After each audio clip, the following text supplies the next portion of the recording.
வணக்கம் நண்பர்களே, இது பெண்ணின் கதை பக்கம் 9. பெண்கள் கடக்காத 2 வாழ்க்கை படிகள். 25 வருஷம் இந்த உலகத்துல பெண்ணாக வாழ்ந்துட்டு வரனாலையும் பல பெண்களின் வாழ்க்கையை பக்கத்துல இருந்து பார்த்துட்டு வரனாலையும் என்ன பொறுத்த வரைக்கும் பெண்களின் வாழ்க்கையில மொத்தம் 4 படிகள்ங்க. பிறப்பு, படிப்பு, வேலை மற்றும் திருமணம். இதுல பிறப்பு தாங்க இருக்கிறதுல சின்ன படி. ஆனா இந்த படியை கடக்கிறதுக்கு நம்ம பெத்தவங்களோட ஹெல்ப் தேவைங்க. பெண்களின் வாழ்க்கையில வர 2வது படி தாங்க படிப்பு.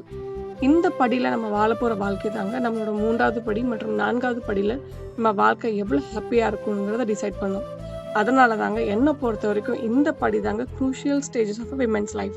பெண்களின் வாழ்க்கையில வர 3வது படி தாங்க வேலை. இது வரைக்கும் நம்ம கடந்து வந்த படி, அதாவது பிறப்பா இருக்கட்டும் படிப்பா இருக்கட்டும், இந்த 2 படியுமே கடக்கிறதுக்கு நம்மளுக்கு மத்தவங்களோட ஹெல்ப் தேவை. ஆனால் நம்ம வாழ்க்கையை நம்மளுக்கு பிடிச்ச மாதிரி வாழ்றதுக்கான தைரியத்தையும் தன்னம்பிக்கையும் கொடுக்குற படி தாங்க இந்த படி. அதனாலேயே இந்த படியை independent stages of women's life அப்படின்னு சொல்லலாம். பெண்களின் வாழ்க்கையில வர 4வது படி தாங்க திருமணம். இது தாங்க இருக்கிறதுல நீண்ட படி. இந்த படியில நாம வாழ்றது மட்டும் இல்லாம நம்ம வாழ்க்கையில கடந்து வந்த இந்த 3 படிகள், பிறப்பு, படிப்பு, வேலை, இந்த 3 படி என்னோட உயிர் கடக்கிறதுக்கு நம்ம உதவி பண்ண போறோம். இது தாங்க பெண்களின் வாழ்க்கை படிகள். ஆனா நம்மள பாதி பேர் 2வது படி படிப்பு மற்றும் 3வது படி வேலையை ஸ்கிப் பண்ணிட்டு டைரக்டா 4th படியில் ஜம்ப் ஆயிடுறாங்க. இந்த 2 படியும் ஸ்கிப் பண்றவங்கள நான் ஜட்ஜ் பண்ணலங்க. ஏன்னா எண்ட் ஆஃப் த டே எல்லாருக்குமே அவங்க வாழ்க்கையை அவங்களுக்கு பிடிச்ச மாதிரி வாழ்றதுக்கு முழு உரிமை இருக்கு. ஆனால் இந்த 2 படியும் ஸ்கிப் பண்ணி டைரக்டா திருமணம்ங்கிற படியில வாக் பண்றவங்க அதிக கொடுமைகளை ஃபேஸ் பண்றாங்க.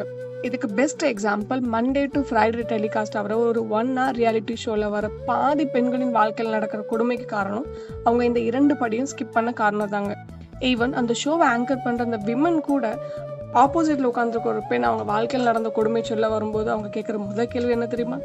நீ என்ன படிச்சிருக்க, நீ என்ன வேலை பார்க்குற?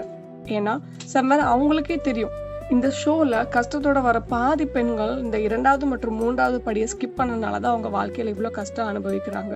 இந்த 2வது மற்றும் 3வது படிகளை கடந்து போனா திருமண வாழ்க்கையில பிரச்சனையே வராதுன்னு நான் சொல்லலைங்க. எல்லாருக்குமே ஏதாவது ஒரு வாழ்க்கையில பிரச்சனை இருக்கும். ஆனால் இந்த 2வது மற்றும் 3வது படிகளை கடக்கிறனால அந்த பிரச்சனைகளை டேக்கிள் பண்றதுக்கும் அந்த பிரச்சனைகளை சமாளிக்கிறதுக்கும் பெண்களுக்கு அதிகமாகவே கான்ஃபிடன்ஸ் கிடைக்குது.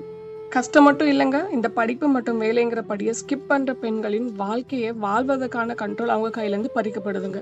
இதுக்கு ஒரு ரீசெண்ட் எக்ஸாம்பிள் சொல்லணும்னா, ஹரியானால உள்ள ஒரு பெண் 10 பெண் குழந்தைங்களுக்கு அப்புறம் 11வது ஒரு ஆண் குழந்தைங்களை பெற்றெடுத்தாங்க. இதே இது அந்த பெண் படிப்பு மற்றும் வேலைங்கிற படியை கடந்திருந்தாங்கன்னா அவங்க தன்னோட பாடிக்காக, தன்னோட ஹெல்த்துக்காக, இது வரைக்கும் பிறந்த குழந்தைங்களின் லைஃபுக்காக போராடி இருப்பாங்க. தன் லைஃபை பேலன்ஸா அவங்களுக்கு பிடிச்ச மாதிரி கண்ட்ரோல் பண்ணியிருப்பாங்க. இது மட்டும் இல்லைங்க, படிப்பு மற்றும் வேலைங்கிற படியை கடந்து வர பெண்களுக்கு நம்ம எல்லாருமே இது வரைக்கும் போராடிட்டு இருக்கு மரியாதை கொடுக்கப்படுது. படிப்பு மற்றும் வேலை என்கிற படிகளை கடந்து வந்த பெண்களின் ஒப்பீனியன், விருப்பம், பாயிண்ட் ஆஃப் வியூ மற்றும் கதைகளும் கேட்கப்படுகின்றன, புரியப்படுகின்றன. அதனாலதாங்க நான் சொல்றேன், பெண்களின் வாழ்க்கையில படிப்பு மற்றும் வேலைங்கிற படி ரொம்ப ரொம்ப முக்கியம். இந்த படியை முடிஞ்ச அளவுக்கு ஸ்கிப் பண்ணாம கடக்க பாருங்க. அப்படி ஸ்கிப் பண்ணவங்க தான் வாழ்க்கையில வர இன்னொரு பெண் இந்த 2 படிகளையும் ஸ்கிப் பண்ணாத அளவுக்கு பாத்துக்குங்க. இப்ப நீங்க சொல்லுங்க, உங்களை பொறுத்த வரைக்கும் பெண்களின் வாழ்க்கையில படிப்பு மற்றும் வேலைங்கிற படி எவ்வளவு முக்கியம்? இந்த 2 முக்கியமான படிகளை பெண்கள் கடக்காத காரணம் என்ன?